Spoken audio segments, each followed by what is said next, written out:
हाय, आप सभी को मेरा नमस्कार। हम लोगों ने पिछले वीडियो तक यानी कि बीपीएससी का सिलेबस देखने से पहले तक का जितना भी वीडियो बना था, उसका जो लास्ट था उसमें हम लोगों ने हड़प्पा सभ्यता को पूरा कर लिया था। हड़प्पा सभ्यता के बारे में हम लोगों ने देखा था कि हड़प्पा सभ्यता का 2350 से 1750 अर्थात 600 साल तक उस सभ्यता का जो भी था, जो पुरातात्विक सामग्रियाँ मिलीं और उससे जो निष्कर्ष निकाले गए उसके आधार पर हम लोगों ने सूचनाएँ एकत्रित की थीं। बहुत ढेर सारी चीज़ों के बारे में, वहाँ की सामाजिक स्थिति, राजनीतिक स्थिति, धार्मिक स्थिति या और जो विभिन्न पहलू थे, हम लोगों ने उस पर एक-एक करके चर्चा किया था। मेरे हिसाब से कुछ छूटा नहीं था उसमें। और उसके बाद हम लोगों ने ये तय किया था कि हम लोग उसके बाद का जो टॉपिक है यानी कि जो अध्याय हैं उसको हम लोग करेंगे और उसके तहत अब हम लोगों को वैदिक सभ्यता पढ़ना। वैदिक सभ्यता, इस वैदिक सभ्यता का भी टाइम होगा, कुछ इतिहास में टाइम निश्चित रूप से होना है। तो इसका टाइम जो है वो पूरा का पूरा वैदिक सभ्यता का 1500 से लेकर के 600 बीसी यानी 1500 ईसा पूर्व से लेकर 600 ईसा पूर्व। पहली बात एकदम से सबसे पहले हम डेट पर पूरा ध्यान रखें और उसको याद रख कर लें। अभी बोर्ड की सुविधा मेरे पास नहीं है, इसके लिए क्षमा करेंगे। हम जल्दी ही फिर उसको कवर करेंगे। आप लोग संभव हो तो आगे में कॉपी जब देखें वीडियो तो कॉपी ज़रूर रखें और एक पेंसिल या कलम रखें, जिससे कि बस आवश्यक बातें आप नोट कर लें और सारी बातें तो आपको ध्यान में रह जाएंगी। तो 1500 से लेकर के 1500 से 600 यानी 1500 बीसी से 1500 ईसा पूर्व से लेकर 600 ईसा पूर्व तक का जो काल है वह वैदिक सभ्यता को समर्पित है। ये जो हम बताए 1500 बीसी से लेकर 600 बीसी, तो ये पूरा का पूरा जो वैदिक सभ्यता है इसको भी दो पार्ट में यानी कि जो सामाजिक, आर्थिक, राजनीतिक और धार्मिक क्षेत्र में जो परिवर्तन दृष्टिगोचर हुए उस समय में, तो उसके हिसाब से इसको भी दो खंड में बांट दिया जाता है। एक ऋग्वैदिक काल और दूसरा उत्तर वैदिक काल। तो ऋग्वैदिक काल का जो समय होगा वो 1500 से शुरू होगा, 1500 बीसी से शुरू होगा और 1000 बीसी पे खत्म होगा। 1500 बीसी से लेके 1000 बीसी। और उत्तर वैदिक काल में आप जो देखेंगे वो उसके बाद यानी कि 1000 बीसी के बाद, तो 1000 बीसी के बाद 1000 ईसा पूर्व से लेकर और 600 बीसी यानी कि 600 ईसा पूर्व तक, 1000 ईसा पूर्व से 600 ईसा पूर्व तक हम लोगों ने देखा कि पूरा का पूरा वैदिक काल आपका कहाँ से कहाँ तक, तो 1500 से 600 बीसी।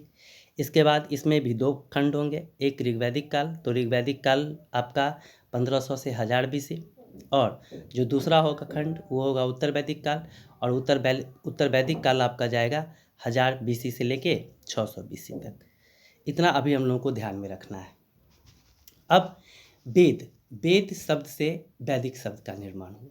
वेद जिसके बारे में हम लोग जानते हैं भारतीय सभ्यता और संस्कृति की अमूल्य धरोहर है और उसके जो लक्षण है या उसके आधार पर ही आज पूरा का पूरा जो खास करके हिंदू सभ्यता और संस्कृति है उसका निर्माण इसी पे हुआ है और अभी भी हम लोग उसी को कंटिन्यू कर रहे हैं।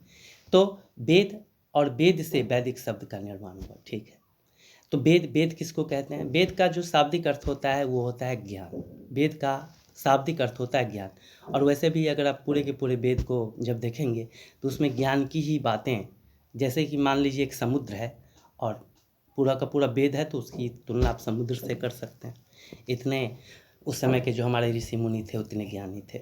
तो वेद और वेद शब्द से वैदिक शब्द और वैदिक सभ्यता, जैसे हड़प्पा सभ्यता, तो हड़प्पा सभ्यता हम लोगों ने सभ्यता का डेफिनेशन जाना था जहाँ भौतिक जो रूप होते हैं वो एकदम सशक्त अवस्था में आ जाता है, तो इसको सभ्यता कहते हैं। और सभ्यता इस आधार पर निम्न कोटि की भी होती है और उच्च कोटि की भी होती है, इसमें भी कहीं कोई अंतर नहीं है। तो यहाँ पर में हम लोग वैदिक सभ्यता यानी कि वैदिक सभ्यता को पढ़ेंगे और वेद से वेद का शाब्दिक अर्थ है ज्ञान। और ये जो वैदिक सभ्यता का निर्माण करने वाले लोग थे वो आर्य थे। अब ये आर्य यहाँ पर में हम लोग को फोकस करना है क्योंकि हम लोग भी जितने लोग हैं वो आर्य प्रजाति से ही हैं, भले उनका धर्म कुछ अलग भी हो, यानी कि खास करके जिसको हम लोग नॉर्थ इंडिया की पट्टी कहते हैं इधर तो लगभग है ही, तो लगभग आर्य प्रजाति के ही हैं, सारे के सारे आर्य प्रजाति के हैं। तो ये आर्य कहाँ से आए? क्योंकि हड़प्पा सभ्यता वालों का जो आपने देखा था वो यहाँ के मूल निवासी थे, कहा जाता है कि वो मूल निवासी थे। लेकिन आर्य के बारे में कहा जाता है कि वो जिस भूभाग पर, जिस भारत को आज हम अपना कहते हैं, अर्थात जिसको हम लोग 33 लाख स्क्वायर किलोमीटर में की परिधि में रख कर के देखते हैं, उसमें ये आर्य लोग नहीं थे। यानी कि ये आर्य लोग यहाँ पहले नहीं थे, कहीं से यहाँ आए थे। कहाँ से आए थे? तो ये भी आपका दूसरा महत्वपूर्ण टॉपिक है और इसको हम लोग इसके उद्भव के तहत लेकर के चलेंगे। और उद्भव में आपका इसका उद्भव कहाँ से है, तो इसमें भी जैसे कि इतिहास में आपको हमने पहले ही बताया कि शर्तिया कुछ भी बड़ा कहना मुश्किल होता है, लेकिन जो हमारे पास में प्रूफ हैं, चाहे लिटरेरी हैं या फिर आर्कियोलॉजिकल हैं, उसके आधार पर हम लोग उसको देखते हैं और उसको समझने की कोशिश करते हैं। तो यहाँ भी हमारे पास पुरातात्विक साक्ष्य है, यह लिखा हुआ है, हम लोग उसको देखेंगे कि कैसे। इसके लिए जो सर्वाधिक प्रचलित मान्यता है वो है मध्य एशिया से, लगभग मध्य एशिया से, यानी कि आल्प्स पर्वत है और आल्प्स पर्वत का जो पूर्वी भाग था उधर से, जिसको हम लोग यूरेशिया भी बोलते हैं। यूरेशिया अर्थात यूरोप और एशिया, यूरोप प्लस एशिया, जिसका मैक्सिमम पार्ट अभी रूस के पास है। तो यहाँ से आर्य लोग हमारे यहाँ यानी कि भारत में आए थे, जिसको हम लोग भारत कहते हैं, आज के समय में भारत कहते हैं। आज के समय में खैर वो जिस समय आए थे तो पाकिस्तान में आए थे, लेकिन इंटीग्रेटेड इंडिया के रूप में ही हम लोग पढ़ते हैं अभी भी हिस्ट्री को, इसमें हम लोग विभाजन नहीं कर पाते हैं। तो यहाँ पर में ये लोग मध्य एशिया से आए थे। इस आर्य शब्द का जो सबसे पहली बार प्रयोग किया गया वो मैक्स मूलर के द्वारा किया गया 1853 ईस्वी में। उन्होंने इस शब्द का पहली बार प्रयोग किया था। वो भारतीय सभ्यता और संस्कृति के बहुत बड़े जानकार थे और बहुत बड़े इसके समर्थक भी थे। उनका मानना था कि भारतीय सभ्यता और संस्कृति काफ़ी उन्नतिशील अवस्था में था, जितना उनका मानना था कि उतना यूरोप का भी नहीं था। तो एक अच्छी बात है, जहाँ इंडिया को कुछ नहीं माना जाता था, सपेरों का देश माना जाता था, वहाँ पर में कोई यूरोपियन जो चिंतक था, विचारक था, इतिहासकार था, अगर इस प्रकार की दृष्टि रखता था तो बड़ी अच्छी बात थी। उस समय के लोगों को संतोष मिलता होगा। तो इन्होंने सबसे पहले आर्य शब्द को डिस्कवर किया था, यानी कि प्रचलन में लाया था। और इन्हीं से मैक्स मूलर साहब की जो अवधारणा है वो मध्य एशिया से, यानी कि आर्य लोग के आने की बात है। अब आर्य काहे आए? आर्य मध्य एशिया से ही थे निश्चित रूप से, और वहाँ से उनका देशांतरण हुआ। यानी कि देशांतरण का मतलब है एक जगह से दूसरे जगह पर जाना। देश का मतलब यहाँ पर में देश से भारत देश, पाकिस्तान देश नहीं होता। देश का मतलब है सिर्फ जगह, क्योंकि उन लोगों के समय में उन लोगों के लिए देश और राष्ट्र नाम की कोई अवधारणा शायद उनके लिए नहीं थी, कम से कम उनके लिए उस समय में नहीं थी। उन लोगों का चारों दिशा में, यानी कि अपने भोजन के लिए और अपने पशुओं के भोजन के लिए इतनी समृद्ध, हम लोग तुरंत देखेंगे उन लोगों को शायद कल्टीवेशन का भी ठीक से पता नहीं था कि हाउ टू कल्टीवेट, जैसा कि हड़प्पा सभ्यता वाले जानते थे, लेकिन ये लोग नहीं जानते थे। तो जानते भी थे तो उसका प्रयोग ये लोग धड़ल्ले से नहीं करते थे। यानी कि इतने ये लोग, जिसको वेल सिविलाइज्ड कहते हैं या बहुत सारी चीज़ों को अपने आप में समाहित करना कहते हैं, वो इनके पास संभवतः नहीं था। इतना तो मान करके चलना पड़ेगा। अब ये लोग चारों तरफ यानी कि वहाँ से पूरब की तरफ भी गए, पश्चिम की तरफ भी गए, उत्तर की तरफ भी गए, दक्षिण की तरफ भी गए, और इसी क्रम में ये हमारी तरफ आए, यानी कि भारत की तरफ आए। और भारत की तरफ आए तो कहाँ से आए? तो सीधा सप्त सैंधव प्रदेश जो पंजाब है, और वो पंजाब जो आज पाकिस्तान का पंजाब है, वहाँ पर में इनका ठिकाना बना। देशांतरण करते करते घूमते घूमते ईरान से, अफ़गानिस्तान से होते हुए और हमारे इंडिया में ये आए, और जिसको हम लोग सप्त सैंधव प्रदेश कहते हैं, वहाँ सप्त सैंधव, ये जो सिंधु और उसकी जो सहायक नदियाँ हैं, इस पूरे के पूरे तंत्र को 7 नदी के द्वारा लिया जाता है, और इसी को हम लोग सप्त सैंधव प्रदेश कहते हैं।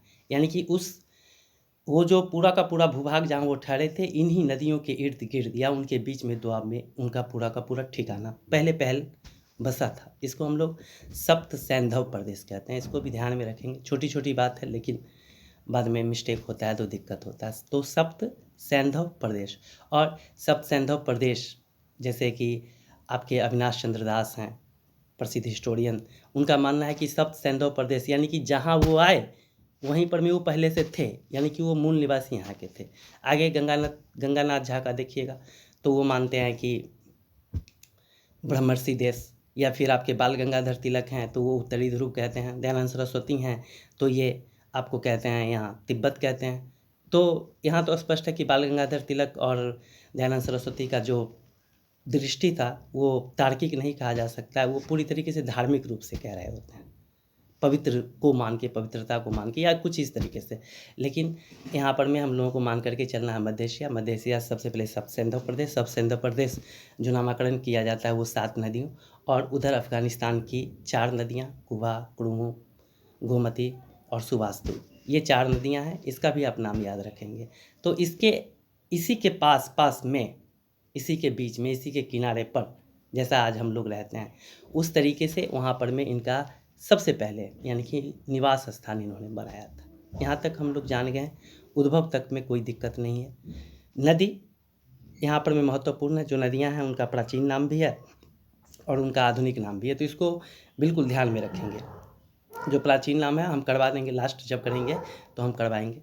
जो नदियाँ हैं वो प्राचीन जो उसका नाम है, और फिर जो अभी जिस नाम से हम उस नदी को जानते हैं, कुछ नदियाँ तो विलुप्त हो गई हैं, जैसे सरस्वती तो हम देख रहे हैं। तो ऋग्वेद में, और ये जो अभी उद्भव हम लोगों का कंप्लीट है, मैं समझता हूँ कि उद्भव कंप्लीट है। उद्भव के बाद इनका जो विस्तार था, विस्तार भी हम लोग समझ गए, यानी कि भौगोलिक विस्तार, वो सप्त सैंधव प्रदेश था।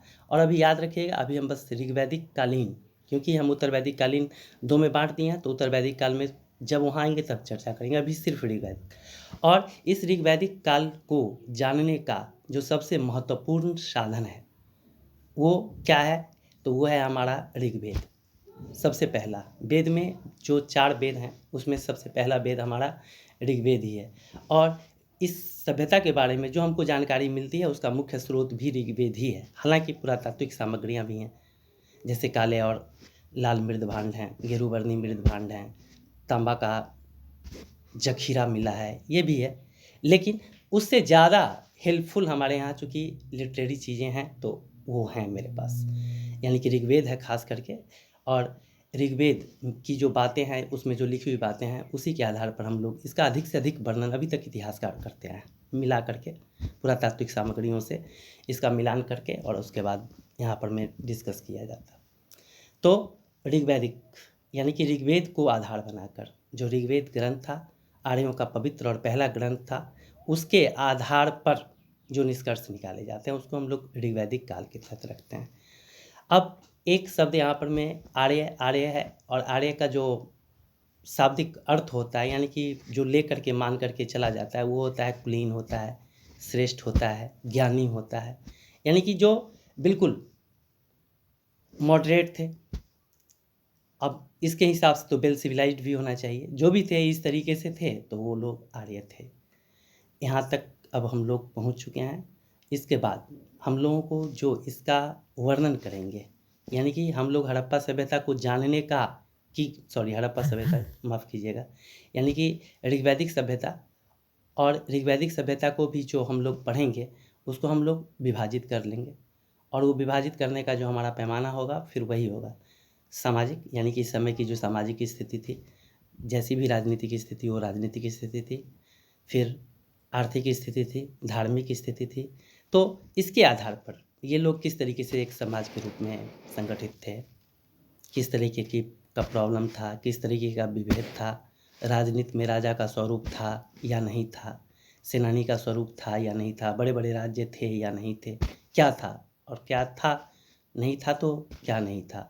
तो इसके आधार पर आप जब धार्मिक स्थिति में आएंगे तो धार्मिक स्थिति में आप देखेंगे कि किस प्रकार से, यानी कि उनके रिचुअल्स क्या थे, उनके ट्रेडिशंस क्या थे, या पूजा पाठ करने का तरीका क्या था। तो इन सारी चीज़ों पर हम लोग जहाँ आएंगे वो धार्मिक स्थिति और आर्थिक स्थिति, अर्थात वह लोग अपना जीवन यापन चलाने के लिए क्या करते थे, किस तरीके से, क्या क्या उनका कारोबार था, इन सारी चीज़ों को हम लोग देखने की, यानी कि देखेंगे उसको पूरा करेंगे। तो अभी वैदिक सभ्यता के लिए मेरा इरादा ये था कि आप लोग कम से कम वैदिक सभ्यता में इंटरेस्ट लें। वैदिक सभ्यता क्या है, इसको वैदिक सभ्यता कहने का क्या मतलब है, आर्य कहाँ से आए थे, तो इसमें निश्चित रूप से ये क्वेश्चन बनता है। और क्वेश्चन चूँकि अभी हम लोग ऑब्जेक्टिव के लिए ही कर रहे हैं ज़्यादा से ज़्यादा, तो ये ध्यान में रखना है कि पूरा का पूरा ये लोग आर्य लोग आए तो उसका जो डेफिनेशन यानी कि जो बताने वाले हैं कि यहाँ से आए, तो ज़रूर याद रखिएगा। कम से कम मैक्स मुलर साहब का ज़रूर रखिएगा, ये इन्होंने कहा मध्य एशिया से। बाल गंगाधर तिलक का ज़रूर रखिएगा, इन्होंने कहा उत्तरी ध्रुव से। और दयानंद सरस्वती साहब को भी ज़रूर रखिएगा, इन्होंने कहा तिब्बत से। तो ये ऑब्जेक्टिव में भी हमारे क्वेश्चन बन सकते हैं, बनते ही हैं, तो इसको ध्यान में रखेंगे। फिर जो 7 नदियाँ हैं, 7 नदियों का जो नाम है, सिंधु है, सतलज है, ब्यास है, चिनाब है, रावी है, या और जो भी नदियाँ हैं आप उसका नाम याद रखेंगे। अफ़गानिस्तान में जो 4 नदियाँ हैं उसका भी आप नाम याद रखेंगे। उसका नया नाम क्या है ये भी याद रखना है। तो अभी हम लोग इस पर भी डिस्कस करते चलें तो बेहतर होगा। अभी मतलब दिक्कतें होती हैं, हमको पढ़ाने में भी दिक्कतें होती हैं। ऐसा लगता है कि शायद बार-बार हम कहते भी हैं कि हम मतलब किस तरीके से दिया जाए जिससे कि आप ज़्यादा से ज़्यादा लाभान्वित हो। अभी हम कोशिश यही कर रहे हैं और बिल्कुल फैक्चुअल तरीके से हम आने की कोशिश कर रहे हैं। हम ये कोशिश कर रहे हैं कि हम लोगों का ज़्यादा समय खराब हो ही ना। लेकिन 2-4 वीडियो हमको लगता है कि अभी और यहाँ तक पहुँचने में समय लगेगा, तो उसके लिए हमें फिर से आप लोग क्षमा करेंगे। त्रुटियाँ तो होते ही रहती हैं, ये किसी से भी होता है और हमसे भी होती हैं, तो इसको इग्नोर करने की कोशिश करेंगे, मेरे साथ बने रहेंगे। इस चीज़ को पूरा आप जब आज आप लोग इस वीडियो को देखेंगे तो एक बार निश्चित रूप से थोड़ा-सा लूसेंट उलट लीजिएगा। मुश्किल से तो 5 मिनट आप जब देखेंगे, बस 5 मिनट में ये सारी बातें ऊपर से नीचे तक आएँगी। तो आपको लगेगा कि नहीं यहाँ पर मैं, और आपको लगेगा कि हमको इसको कवर करना चाहिए, आप उसको वहाँ से कवर कर सकते हैं। तो इसमें भी कोई परेशानी नहीं है। आज के लिए इतना ही, कल हम लोग इसको रेगुलर करेंगे और फिर जो वैदिक सभ्यता का जो महत्वपूर्ण चीज़ है उसको हम लोग जल्दी में समझने और जानने की कोशिश करेंगे। तब इतना ही अभी तक के लिए, धन्यवाद।